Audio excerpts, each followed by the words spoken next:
шығармадағы авторлық идеяның өмір шындығымен байланысын анықтау.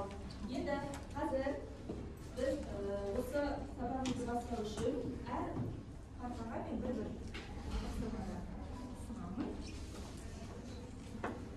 тапсырманы оқисыздар. Я немесе жоқ деп жауап бересіңдер, сосын себебін түсіндіреміз. Түсінді ма? Я немесе жоқ деп жауап береміз, себебін түсіндіреміз.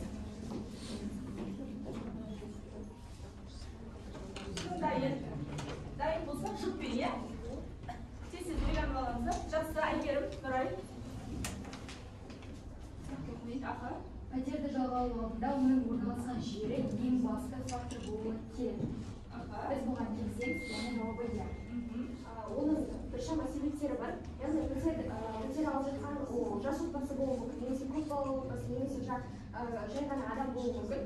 Және де пәтер жалдаған кезінде оның қасында үлкендердің, яғни адам өміріне қажеттіліктер, аурухана, мектеп секілді, және де автобус аялдамасы секілді арнайы адам өміріне қажеттіліктер болғаны маңызды. Жақын болғаны нормалды. Жақсы. Келесі кім дайын? Айшер, Букар.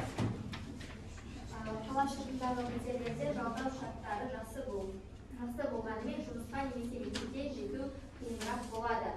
Біздің ойымызша бұл рас. Бұның себебі? Бұның себебі қаласында орналасқанмен, мысалға мектеп, балабақша жұмысқа кешігіп қалуы мысалы. Ошақта орналасса оған кептелістер бар, түрлі себептердің кесірінен біз жұмысымызға, мектебімізге кешігіп қалуымыз мүмкін. Сол себепте пәтерді орталықта іздеген жөн. Ақерке беруім. Пәтер жалға алған кезде жөндеу жұмыстары мен жағдайы маңыздырақ. Бір отбасына себебі баспана деген өзінің ақшасы болды. Яғни адам баспанасы тұрған кезде оның барлық өзінің жағдайына тікелей әсер етіп, мысалға, егер баспана өте қолайсыз болса, немесе бір жерінде кемшіліктері болса, адамның денсаулығына да әсер етуі мүмкін дегенде, ол ең маңызды бір фактор. Жақсы. Ал Букармен жасайық. Төмен бағалы жалдамалы пәтердің жағдайы өте нашар болады, сондықтан жоғары бағаға мән беру керек. Менің ойымша, себебі мысалы, егер пәтер өзінің бағасына сай болса, ол пәтер жағдай дұрыс емес болуы мүмкін. Мысалы, біз пәтер іздеп жүреді шығармасындағы ұйғыр әйелдің 10 мың теңгеге берген пәтер алсақ болады. Сол адам арзан бағаға алданып, қайдағы бір ескі үйге келген болады. Мән беру керек, бағасына да, сапасына да. Ал ең мен айналым. Ескі пәтерді жалдауға қарағанда жаңа пәтерді жалдау көп шығын талап етеді. Иә, себебі қазіргі таңда жаңа пәтерді жалдау көп шығын талап ететіні ол қазіргі таңның шындығы ретінде расталады. Адамның жақсы пәтер беріп, адамның саулығына пайдалы деп ойлаймыз. Жақсы. Тағы бар ма? Ал Нұраймен жазу.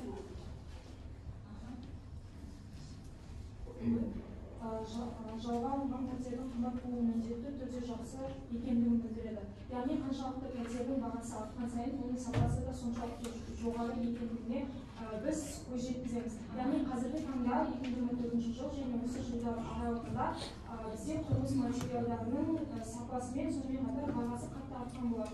Соның нәтижесіне қарай құрылыс материалдарының бағасы артуына жалға алған пәтердің бағасын арттырады. Яғни жалға алған пәтердің бағасы қаншалықты қымбат болатын болса, демек ол үйдің сапасы да соншалықты жоғары болады. Мысалы, біздің шығармада оқыған кезде 10 мың теңгеге алған пәтердің жағдайы кемшіліктер өте адамға тұруға өте қолайсыз болды, ыңғайсыз болды. Жақсы. Айбармен ер алып сөйлесін, содан кейін шет аудандарда пәтер жалдау арзанырақ болғанымен қоғамдық көлік мәселесі туындайды. Иә, шет орталыққа қарағанда шет аудандарда пәтерлер арзанырақ болады, бірақ та орталыққа жұмысқа немесе оқуға бару үшін өздеріңіз көліктеріңіз болса қиындық туғызады.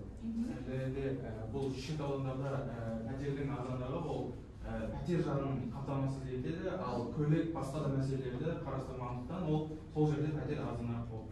Қоғамдық орындарға жету қол жетімсіз болады, иә. Жақсы балалар, өте келісемін, иә, жоқ деп өздерінің пікірлеріңді дәлелдедіңдер. Бұл біздің шығармамен өте байланысты. Енді сендердің алдарыңа әр оқушыға мынандай бағалау парағы берілді.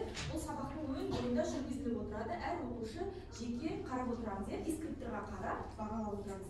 Енді біздегі келесі тапсырма, балалар, бұл өте қызықты тапсырма, және сендердің талдауларыңды, зерттеулеріңді қажет ететін тапсырма. Қазір мен сендерді бірінші топқа топтастырып алайын, содан кейін тапсырманы айтамын, иә?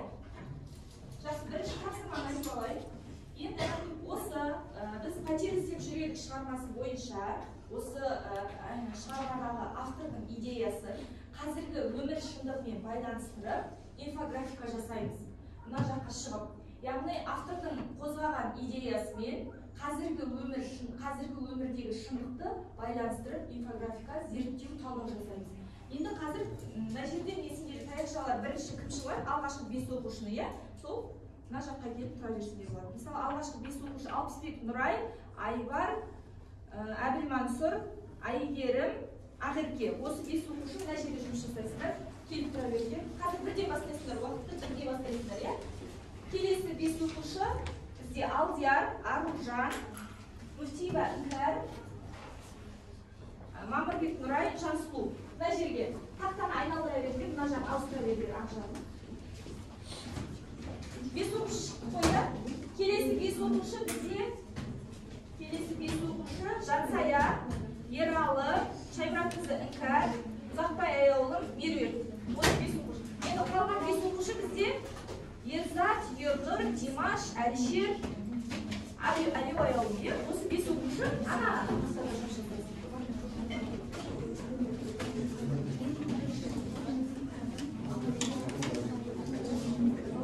барлықта маркер бар ғой? Осы жерде жұмыс жасаймыз.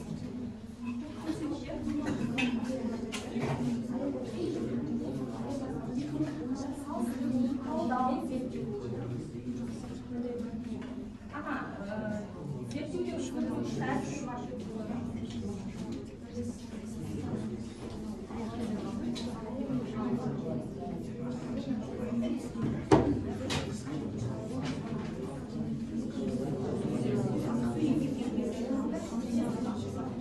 бала 5 минут уақыт берем жасауға, одан кейін қорғауға, әр топқа 1 минутқа береді.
Шығармада көрсетіп жатқан мәселе сол заманда яғни 2007 жылы жазылған шығарма болғандықтан сол жылдары да қазіргі таңда да өте бір өзекті мәселелердің бірі.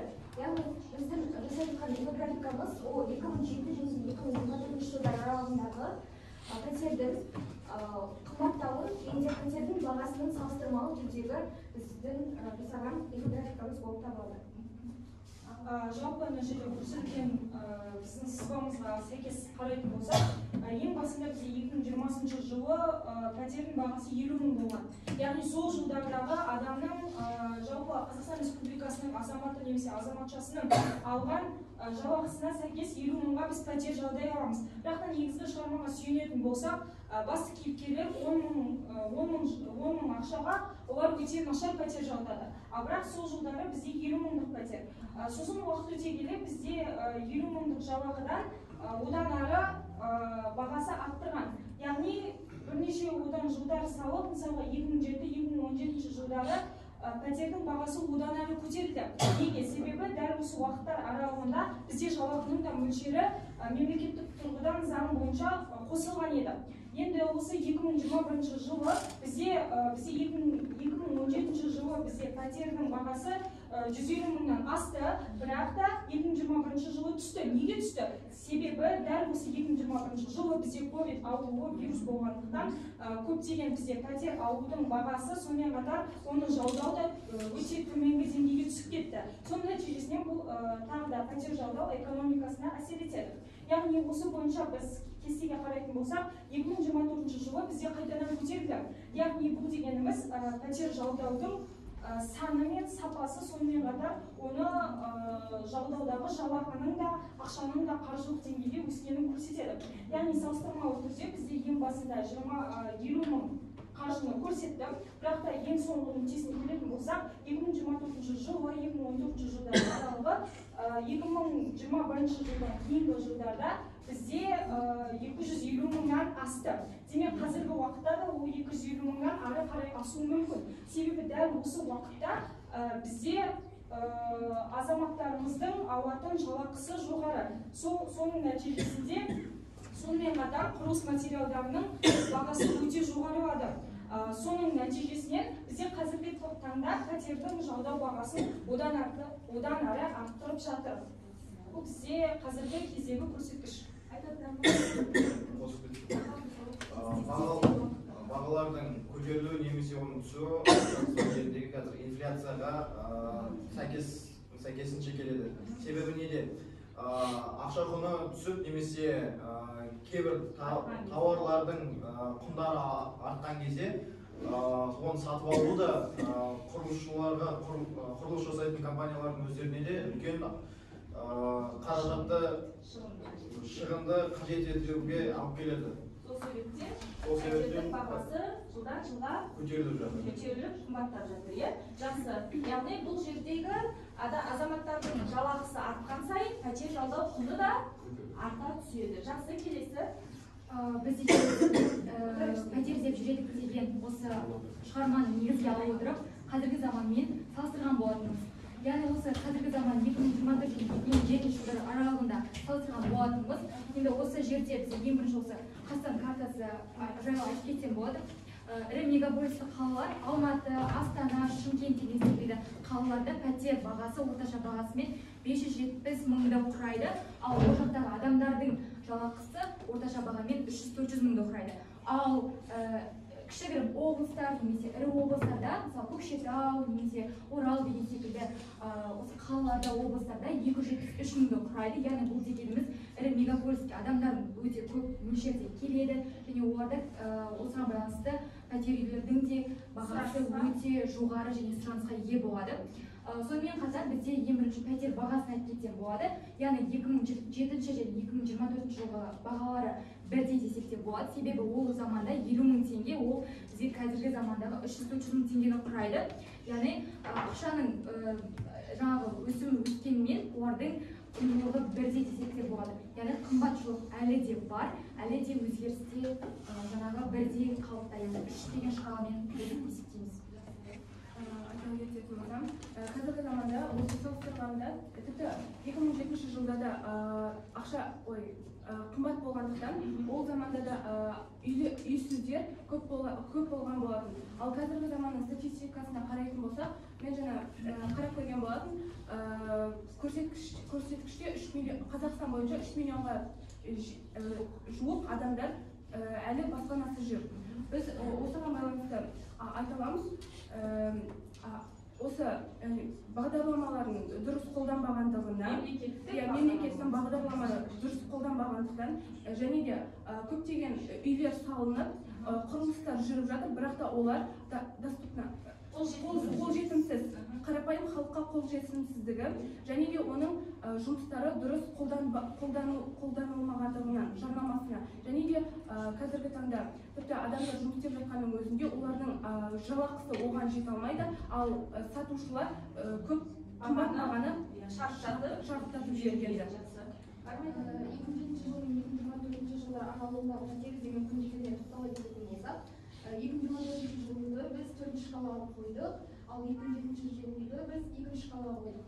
Яғни 24 жылды 4-ші шкалаға қойуымыздың себебі қазіргі кезде пәтер іздеу мүмкіндіктері жоғары.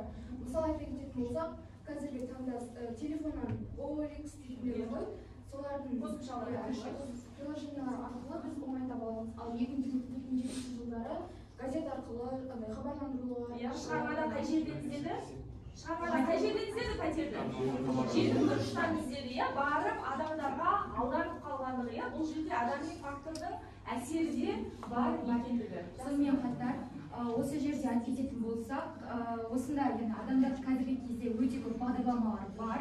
Мысалы да өз үйім, ұмай деген секілді бағдарламалар бар. Яғни 7%-лік үйді 20%-лік үйді 25 жылға кредит, ипотекаға алуға мүмкіндіктері бар. Ал 2007 жылы олай болмады. Және 2-3 аптада іздесе үйді қазіргі кезде 1-3-4 күнде табуға болады. Жақсы, өте жақсы.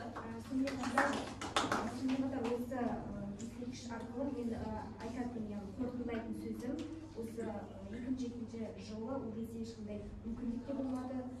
Сонымен қатар Қазақстанның жағдайы өте нашар болды. Азаматтар ал қазір 2024 жылы жағдай жақсарды.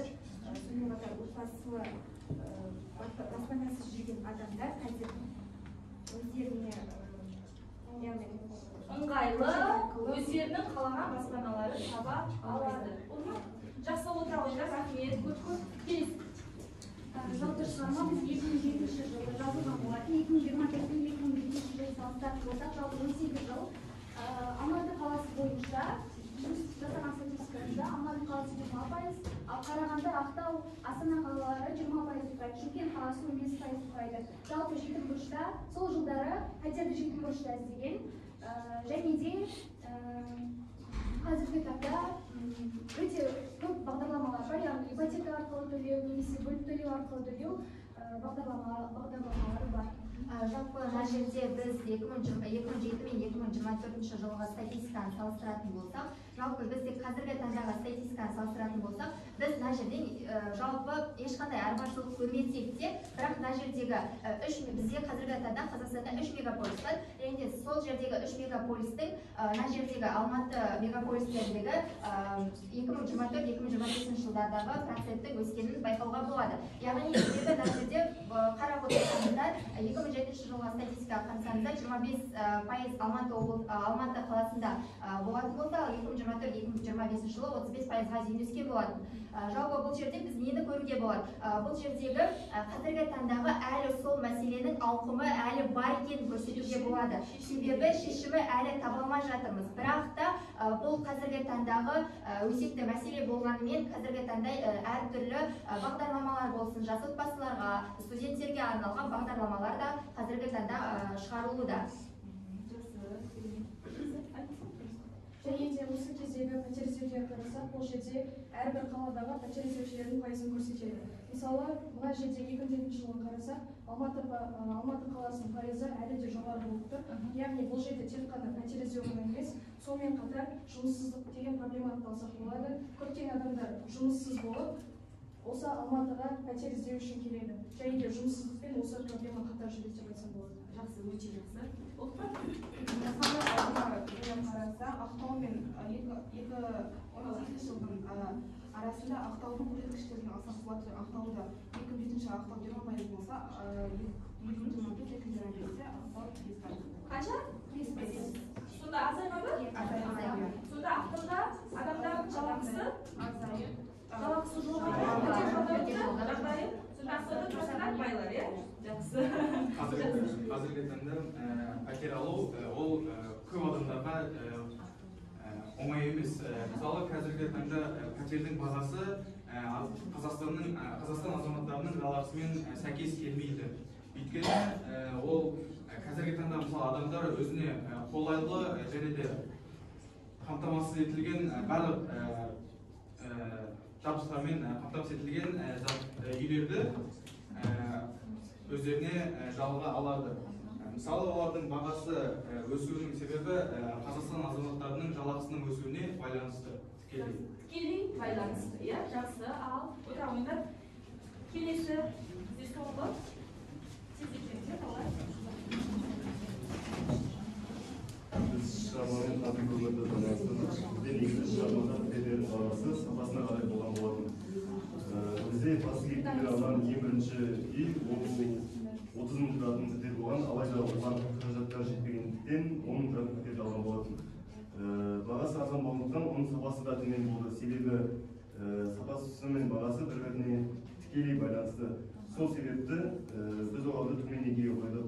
Ал қазіргі күнге келетін болсақ, сапасы мен бағасы байланысты қазіргі үйлерде қымбат болып табылады. Қазіргі таңда минимум 2017-2020 жылдардан ары қарата минимум 150 мыңға жақсы пәтер алуға болады. Аудан орталығынан, не болмаса қаланың орталығынан, яғни 150 мыңнан ары қарата, яғни 200-250 мыңға жақсы пәтер алуға болады. Мына жерде көрсетіліп тұрғандай 50%, елімізде 50% пәтерлер тұруға қолайлы және жағдайы жақсы пәтерлер болып саналады. Осы 25%-да ол осы 50%-ға қарағанда орташа жағдайдағы пәтерлерді алуға болады.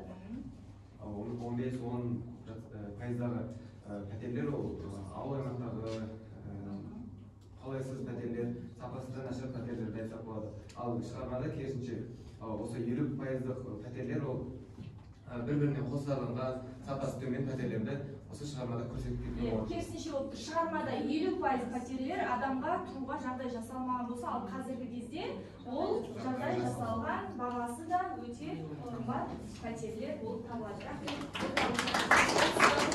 Керемет балалар, рахмет, зерттеуді жүргіздік. Енді бізде келесі тапсырма жұрттық болады. Енді әр тақырыптан бір оқушы келіп, мына жердегі пәтердің кілттерін алыңдар. Әр тақтадан бір өтіп тиіңдер. Әр тақтадан біреу. Жөн қалмайды. Иә,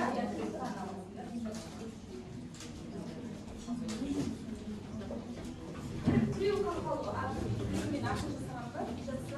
Бәрін салып қоя. Енді сен мына жаққа артымыздағы оқушымен жұмыс жасаймыз. Артымыздағы оқушымен жұмыстасамыз.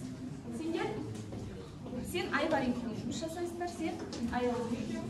Сендер ағасы ойынан алсаңыздар, сендер бұлайна. Түсінікті ғой? Иә? Ничего, түсінікті ғой, иә? Бұл жерде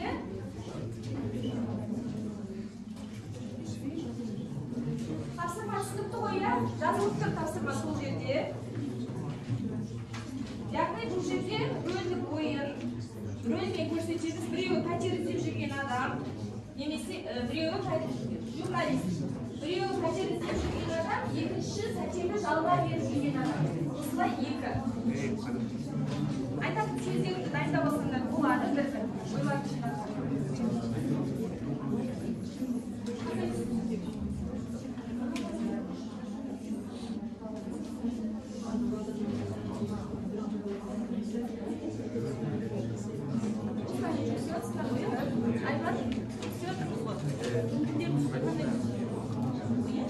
Екі түрлі.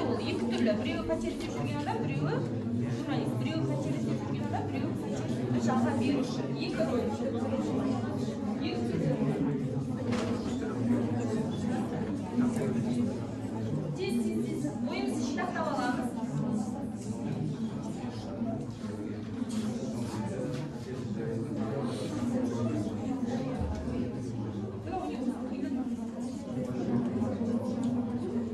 Бағалауды ұмытпаймыз, иә, балалар? Алдарында бағалау қараңыздар.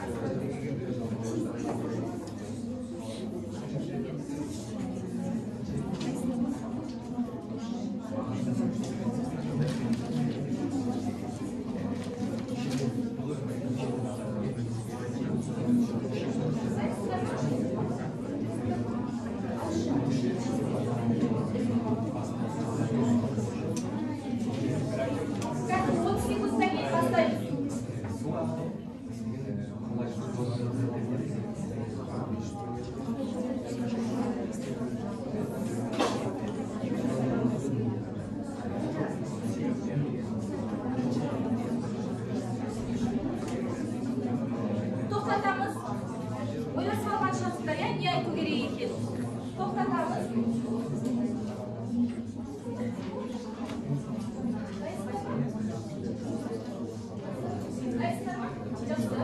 Ал болды.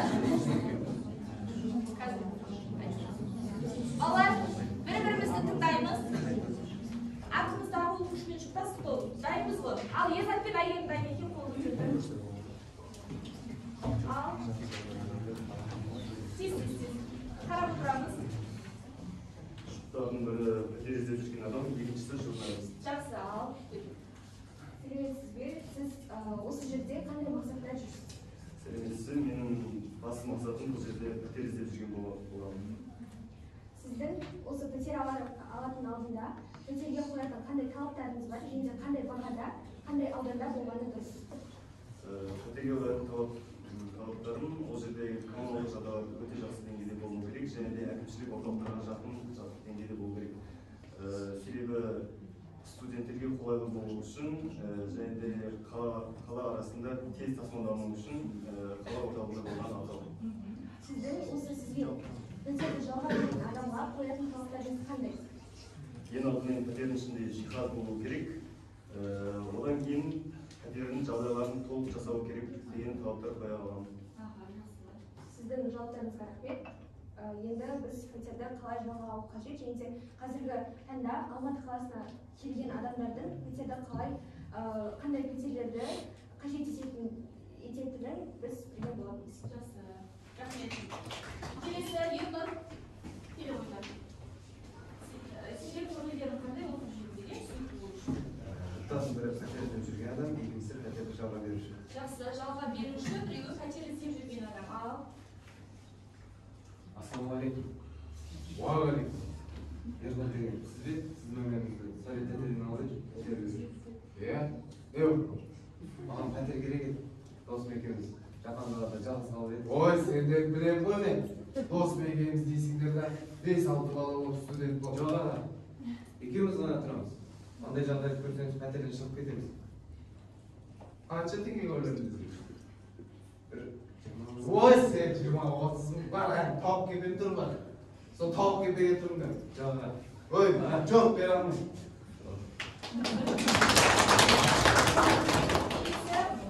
Нұрай мен Ахимов студентсің.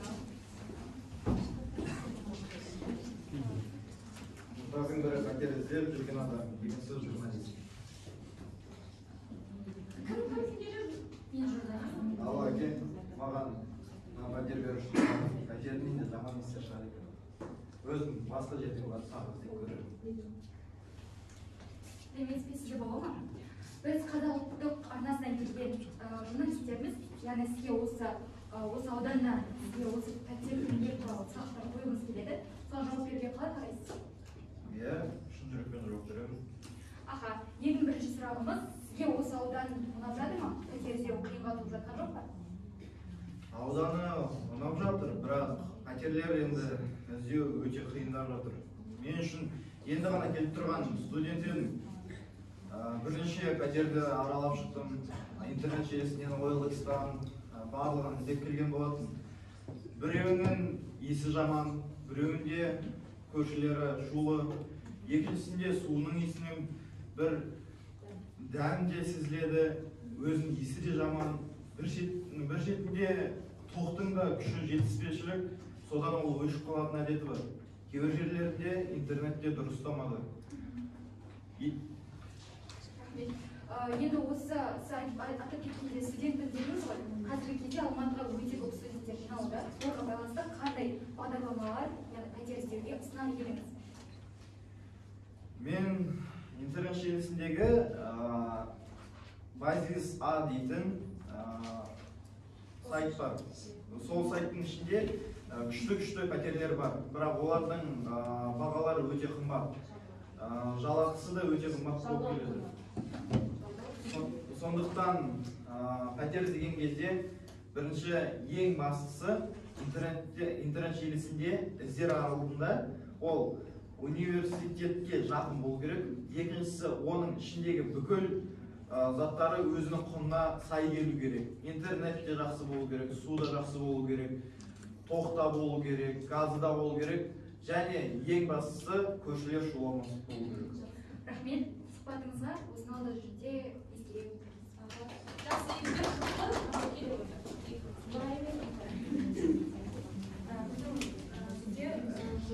Жұптардың бірі пәтер іздеуші, біреуі жалға беруші болу керек. Жалға беруші қайырлы күн. Саламатсыз ба? Қандай жоспар бойынша маған хабарласып тұрсыз? Дәл қазір тіпті түн деп айтсақ та болады. Сізге бірдеңе керек пе? Здрасте. Мен сіздің жарнамаңыз бойынша звонып хабарласып тұр едім. Қазіргі уақытқа сіз пәтер бере аласыз ба? Кешіріңіз, бірақ дәл қазір уақытта мен үйде емес едім. Егер сізге дәл қазір пәтер керек болатын болса, онда мені шамамен 1-2 сағат күтіңіз. Сол кезде және де мен сізге қазір пәтер беру бойынша өзімнің бірнеше талаптарымды айтып өтемін. Егер сіз сол талаптарға сүйенем десеңіз, жақсы, дұрыс бағаға келсек. Жақсы, талаптарыңызға келсем, егер де қазір кездесе алатын болсақ. Сіз мені 1 сағаттай күтіңіз. 1, 2, 3, 1 сағат өтті. 1 сағаттан кейін біз кездестік. Және бетпе-бет жүздестік. Менің сізге қоятын талаптарым барлық бөлмеде керемет жарық пен отопление болады деген ойда емеспін. Енді көріп тұрғаныңыздай біздің үй өзі кішкентай болса да ауданы жақсы жерде орналасқан. Сіз ештеңе қам жемеңіз, бірақ мен сізге қоятын бір талаптарым бұл ас үйдегі және жуынатын бөлмедегі негізгі темір құбырларға тиіспеңіз. Бұл құбырларды бір жерден бұрап жіберетін болсаңыз, немесе сіздің балаңыз келіп сол құбырларды бұрап жіберсе, арты жақсылық апармайды деген сөзім бар. Жақсы, оған келсем. Ал енді қаншалықты сіз менің бұл пәтермен төлей аласыз? 100 деп көрсем. Сіз менің сонда осындай жақсы районда тұрған пәтеріме 100 мың бересіз ба? Мен келіспеймін, мен сізге тағы бір 100 мың қосам, 200 мың төлесеңіз. Бұндай баға бұл пәтер сәйкес келмейді, сол себепті келіспеймін. Жақсы. Бұл тәртіпте болып жатқан оқиғалар, иә? Енді бізде келесі мына жерде топтасамыз қазір осылайынан, иә? Мына жердегі оқушылар осылайынан бір топ бола алыңдар, сендер мына үшеуің бір топ, Әйгерім сен мына жаққа қосылып, ана жердегі 5 оқушы бір топ осылайынан боласыңдар да. Енді мен сендерге мына жерде 4 түрлі кейс бар балалар. Астында сұрақтары бар. 4 топқа осыны сынасың. Тез өздеріңнің шешімдеріңді жауаптарын сынасыңдар, иә? Мына жерге қосасыңдар. Ерал мына жаққа қосыласың. Сен екеуің мына жаққа келіңдер. Әйгерім сен осы жаққа кел. Тез оқисыңдар. Қандай кейс берді?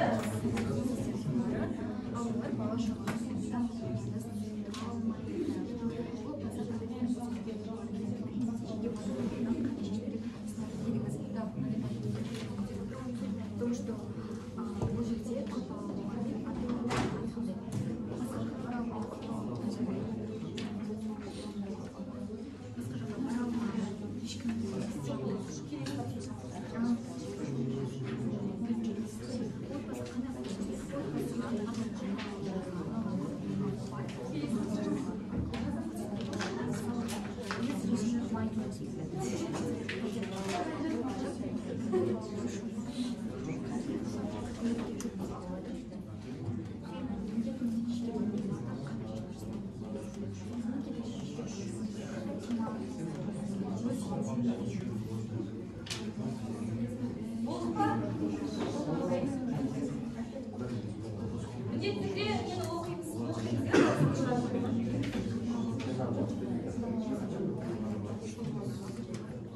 Бірінші кейсінде бір деп тұрған, екі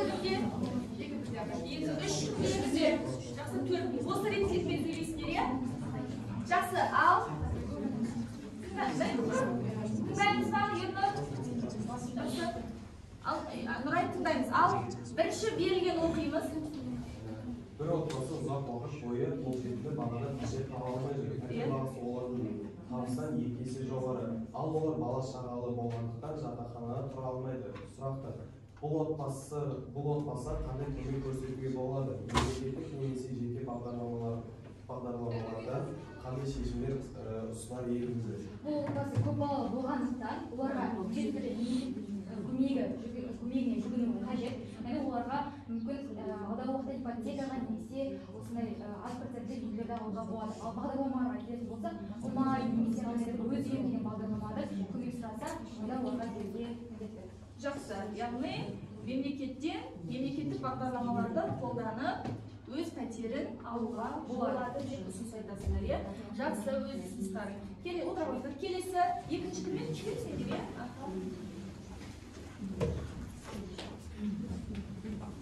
Біраз студент жұмыс істей жүріп пәтер жалдағысы келеді. Бірақ көптеген үй иелері студенттерді сенімсіз деп қабылдайды және пәтерді беруден бас тартады.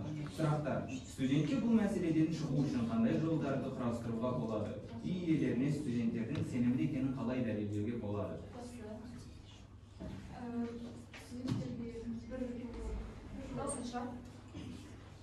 Студенттерге ең маңызды және ең сенімді жолы деп мемлекеттік бағдарламаларды айтады. Шығару керек па, не бар ма бізге? Шығару керек сияқты. Жақсы.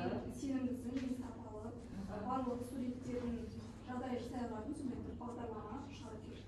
Жасалса деп ұсыныс айтасыз. Жақсы. Екінші сұрақ: үй иелеріне студенттердің сенімді екенін қалай дәлелдеуге болады? Сенімді екенін былай дәлелдеуге болады.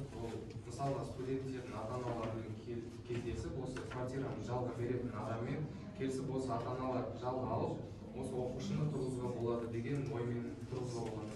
Тағы да? Немесе екінші жолы бар, яғни пәтер беруші адам егер студенттерге сенбейтін болса, ал студент өзі жалғыз сол пәтерде тұрғысы келетін болса, онда оны заңды түрде шешуге, яғни бірге келісімшартқа отыруға, егер келісімшарт толықтай өтелмейтін болатын болса, онда айыппұл иә міндетті түрде жазбаша келісімшарт қажет құжат болуы қажет деп ойлайсыздар. Жақсы, келесі үшінші кейс отыра қойыңыздар. Жалпы қаладағы пәтер жалдау бағасы ай сайын қымбаттауда. Яғни ай сайын қымбаттауда дегеніміз бұл сол өңірдегі қалалардың мегаполис болуына байланысты қымбаттайды. Сонымен қатар ол жерде сауда логистикалық өңірлерінің артуы немесе шетелдік жұмысшылар мен инвесторлардың келуі нәтижесінде пәтердің бағасы ай сайын қымбаттауда. Және сұрақ, пәтер бағасының өсуін қалай тоқтатуға болады? Пәтер бағасының өсуін мынандай жолдармен тоқтатуға болады. Менің бірінші ұсынысым ол тұрғын үйлердің санын арттыру, яғни жаңадан ұсыныстар салу және де ипотекалық несиелердің көлемін төмендету, яғни көбінесе пәтер іздеушілер жас отбасылар немесе қарттар және де студенттер болғандықтан оларға ипотекалық несиелердің мөлшерін төмендету және де бағаның көлемін бақылау. Жақсы.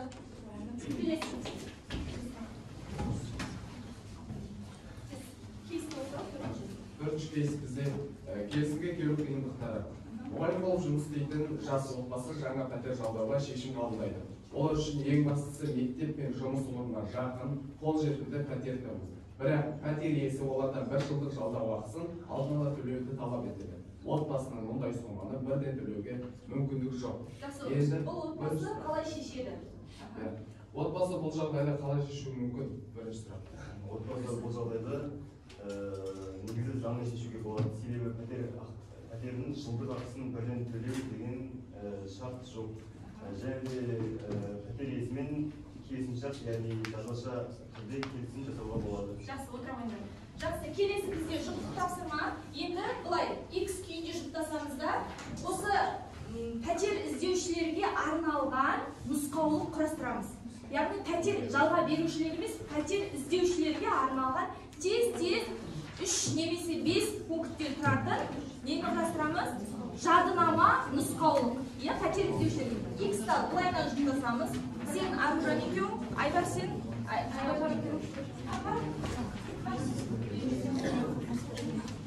Қарып бар ғой, сенде мысалы Меруерт екеуің, Азат екеуің. Сіздер алысыңдар ма?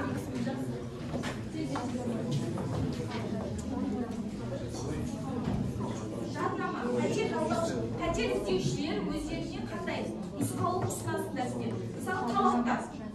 Тез. Тез балар.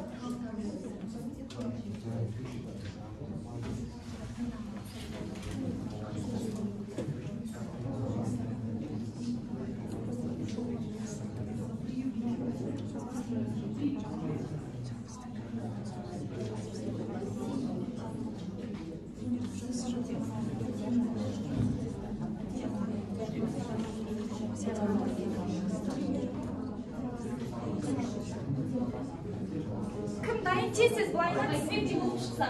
Жақсы? Тізбектей, ата жеге қазір. Бірде, бүйтіп тез болып шығатындай. Сен егер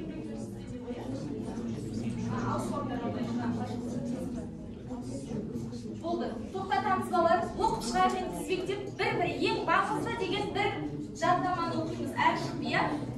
Түсінікті ма, мен естіп отырсыңдар ма? Әймен, тоқтатамыз көже. Ал басқаңыз мына жақтан тыңдап отырамыз. Толықтай анықтау, яғни өзінің қаражатына сай үйді таңдау. Жақсы, ал келесі біреу. Талаптар аудан орталықтарында тұру, яғни мектепке барысына. Жақсы, келесі. Жалға алмау. Пәтер іздеушілерге. Келесі сіздерде Меруерт. Пәтерді жалдау. Келесі. Келесі. Алардың пәтерді сіздерді жақсы.